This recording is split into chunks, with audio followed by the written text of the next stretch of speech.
Hi, பேர் சாய் சந்துரு. இதுதான் நான் ஃபஸ்ட்டாக ஹீரோ பண்ணுற படம் சிவானி. நான் அறிவன் சார் கூட ஒர்க் பண்ணிட்டுருக்கேன் வள்ளிலம்ன்ற ஹாஸ்டல் மூவிஸில். அது பண்ணிட்டு இருக்கும்போது தான் இதோட ஆப்பர்ச்சுனிட்டி எனக்கு கிடைச்சிது. இந்த ஆப்பர்ச்சுனிட்டி கொடுத்ததுக்காக என்னோட குரு சாக் சாருக்கு ரொம்ப ரொம்ப நன்றி. சாய் கோகுல் ராம்நாத்க்கு ரொம்ப நன்றி. சிவானியோட டீமுக்கு, க்ரூவுக்கு எல்லாருக்கும் மிக்க நன்றி. இதில் நான் ஹீரோவாக பண்ணிகிட்ருக்கேன். சும்மா இது ஹாரர் மூவிஸ், ரொம்ப இங்கிலீஷ் படம் மாதிரி இருக்குன்னு நினைக்கிறேன். ரொம்ப பயங்கரமாக இருக்குது. ஹாரர்லாம் பார்த்தேன். பாட்டெலாம் 2 சாங் வந்து சாக் சார் தான் பண்ணியிருக்காங்க. Please do watch the movie. Thank you. நான் உங்களுக்கு காண உலகநாதன். நான் எப்போதும் காண பாட்டு தான் பாடுவேன். இதில் ஒரு இங்கிலீஷ் பாட்டு ரேப் அண்ட் தமிழ் பாடியிருக்கேன். ரொம்ப ரொம்ப சூப்பராக வந்திருக்கு. இது மக்கள் மத்தியில் நல்லா பேசப்படும். ரொம்ப சந்தோஷமாக இருக்குது. இந்த படம் மிகப்பெரிய வெற்றி அடைய எல்லாம் வல்ல இறைவனை நான் வேண்டிக் கொள்கிறேன். Socks pictures Shivani. Socks first time produce பண்ண படம். It's thriller horror genre. இதில் சாய் சந்துருன்னு சொல்லிட்டு ஒரு ஹீரோ இன்ட்ரடியூஸ் பண்ணுறோம். காவ்யா ஷெட்டின்னு ஒரு பெங்களூர் பேஸ்ட் மாடல் ஹீரோயினாக இருக்காங்க. there's a nice element of love in the film. இதை தவிர Nitin Sathya and Lakshmi Nair, they played a very important role in the movie. The music directors வந்து ஸ்ரீஜித் அண்ட் சச்சின்னு சொல்லிட்டு அவங்க ஏற்கனவே கொஞ்சம் ஃபேமஸ் இன் மலையாளம் சைடில். they have composed very nice melody tracks and I think audio ரொம்ப enjoy பண்ணுவீங்கன்னு நினைக்கிறேன். This is Sachin and this is Srijit. This movie have 4 songs. Yeah, this movie has 4 songs. Okay, so we have done genre, also Ghana rap genre, and we have done pop melody kind. And last year நாங்க இந்த டைம்ல தான் நெஞ்சோடு சேர்ந்து ஒரு song பண்ணிது. That's from the album You. அதோட ஒரு தமிழ் அண்ட் தெலுங்கு வெர்ஷன் சிவானி படத்தில் இருக்கு. அது ஆலாப் ராஜு அண்ட் தீபக் அண்ட் ஸ்வேதா மோகன் தான் பாடி இருக்கு. அண்ட் இன்னொரு மெலோடி சாங் இருக்கு. தென் we just tried a combination of Ghana and rap sung by Ghana Ulaganathan sir and Hyde Karthi, the rapper. Yeah.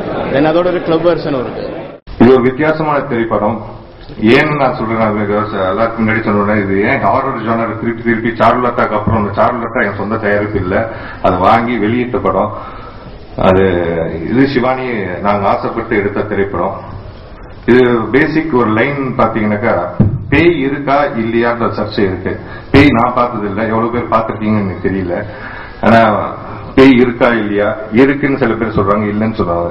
நாங்க தொட்ட லைன் வந்து எதுக்காக பேயாக மாறுறாங்க அப்படின்னு. பேயாக மாறினால், அதுவும் ஒரு பழிவாங்கும் பேயாக இருந்தால் என்ன பண்ணோம், அந்த ஒரு லைன் தான் இந்த திரைப்படம். இந்த சாம்சங் தியேட்டர்ல இன்னைக்கு காலையில இந்த ரூம்ல இந்த அரங்கத்துல ஒரு பேய் இருந்தால், ஐயோ எஸ்எஸ்சி சார் இருக்காரு, முருகதாஸ் சார் இருக்காரு சொல்லிட்டு கம்னு இருக்குமா, ருத்ரதாண்டவாடம். சோ எங்களோட பேய் அது மாதிரிதான். சோ லைக் அந்த பேய்க்குன்னு ஒரு பாரம்பரியம் சினிமால வச்சிருக்காங்க. பேய் வெள்ளை புடவை கட்டணும், மல்லிப்பூ வாசனை வரணும், ஜன்னல் டமால் டமால் நடிச்சுக்கணும், கீன்னு சட்டத்துல கதவு திறக்கணும், நாய் கசணும். அப்ப கோகுல் கிட்ட பேசி லக்ஷ்மண் எல்லாம் டிசைட் பண்ணி இந்த பாரம்பரியத்தை பிரேக் பண்ணி only with technical, that is sound and visual எஃபெக்ட்ல வந்து நம்ம ஆடியன்ஸை த்ரில் பண்ண முடியும்ன்ற ஒரு நம்பிக்கையில இந்த படம் உருவாக்கி இருக்கோம். இதுல இந்த படம் ஜெயிச்சாக்கா எங்களுக்கு பற்றி சந்தோஷம் இல்ல, தமிழ் சினிமாக்கு ஒரு சந்தோஷம். ஏன்னாக்கா the total project we completed in 36 days including Tamil and Telugu. This we did it because execution and planning Tamil சினிமாக்கு ரொம்ப முக்கியம். இன்ஃபேக்ட் நாங்க படத்தோட ஒரு ஸ்டில் கூட நாங்க வெளியே விடல. படம் 2 காப்பியும் ரெடி. தியேட்டர்ல கேப்புக்காக பார்த்துட்டு இருக்கோம். அடிச்சாக்கா straight away it will come to you. Gokul is a very talented director. Anand sir கிட்ட பணியாற்றியவர், கேவி ஆனந்த் சார் கிட்ட. வெரி குட் ஸ்டோரி டெல்லர், நல்ல வெரி எஃபிஷியன்ட் பர்சன். நான் நினைச்சிட்டு இருந்தேன் கோகுலுக்கு கரெக்டான ஒரு வாய்ப்பு கிடைக்கணும் அப்படின்னு சொல்லி. முதல்ல சாக் சாருக்கு வந்து என்னுடைய மனமார்ந்த நன்றி. ஒரு நல்ல இயக்குனர் திரும்ப நீங்க இண்டஸ்ட்ரி கொடுக்குறீங்க. It's very talented person. அவருக்கு இந்த வாய்ப்பை ஏற்படுத்தி நீங்க கொடுத்ததுக்கு நன்றி. ஆக்சுவலா பணத்தோட நிறைய பேர் சினிமாவுக்கு வராங்க. ஆனா அந்த பணத்தை எப்படி பயன்படுத்துறது அப்படின்றது பாதி பேருக்கு தெரியாது. நிறைய ப்ரொடியூசர் பணத்தோட வந்து அந்த பணத்தை எப்படி செலவழிப்பது, அப்படி அந்த எக்ஸிபிஷன் தெரியாத ப்ரொடியூசர் டைரக்டர்களையும் ஸ்பாயில் பண்ணிடுவாங்க, இண்டஸ்ட்ரியும் ஸ்பாயில் பண்ணிடுவாங்க. இதுதான் நடக்குது. சினிமாவுக்கு வெளியே இருந்து பணம் கொண்டு வருபவர்கள் பணம் சினிமா முதலை மாதிரி முழுங்கிக்கும்.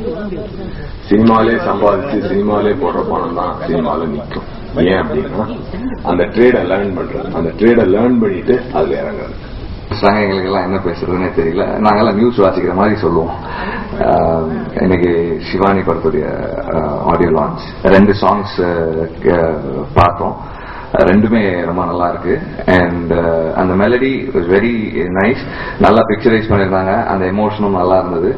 அண்ட் அந்த சாங் வந்து டெஃபினட்டா வந்து இந்த படத்துக்கு ஒரு பெரிய பிளஸ்ஸா இருக்கும் அப்படின்ற மாதிரி தான் தோணுது. ட்ரெய்லர் பார்த்தோம். அவங்க வந்து என்ன சொல்ல வந்தாங்க, அந்த ட்ரெய்லர் என்ன கேப்ஷன்ஸ் இருக்கோ அது வந்து விஷுவலாவுமே நமக்கு கன்வே ஆச்சு. அண்ட் பெரிய படம் சின்ன படம் அப்படின்றது வந்து இது அது வந்து அந்த ஒரு கண்டென்ட்டும் அந்த கண்டென்ட் எப்படி ட்ரீட் பண்றோம்ன்றது தானே தவிர பட்ஜெட்டும் நம்பர் ஆஃப் டேஸும் கிடையாது. அதனால வந்து இந்த கண்டென்ட்டும் அதுக்கு அவங்க ட்ரீட்மெண்ட்டும் கண்டிப்பா ஒரு பெரிய படத்துக்கான ஒரு ட்ரீட்மெண்டா இருக்கும் அப்படின்னு நான் நம்புறேன். அதுக்காக வந்து அது மாதிரி அது அமையணுன்றதுக்கு இந்த ஹோல் டீமை வாழ்த்துறேன். வணக்கம். இந்த சிவானி படத்தை வந்து சாக்ஸருக்கு வந்து வாழ்த்துக்கள், அப்புறம் ரொம்ப நன்றி. ஏன்னா இதுல வந்து இவ்வளவு பெரிய டெக்னீஷியன்ஸ் ஆர்டிஸ்ட் நிறைய பேரை வந்து இன்ட்ரோடியூஸ் பண்ணியிருக்காரு.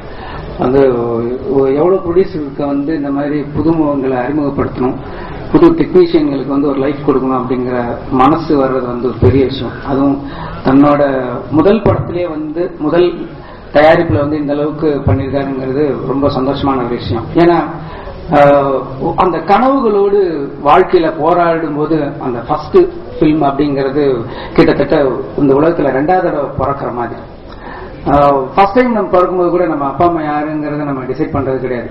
எந்த கண்ட்ரி எந்த லாங்குவேஜ் பேசணும் கூட தெரியாது. அந்த மாதிரி ஒரு அது நம்ம கையில இல்லை. ஆனா 2வது வந்து இந்த பிறப்பு அப்படிங்கறது வந்து நம்ம ஆசைப்படுறது.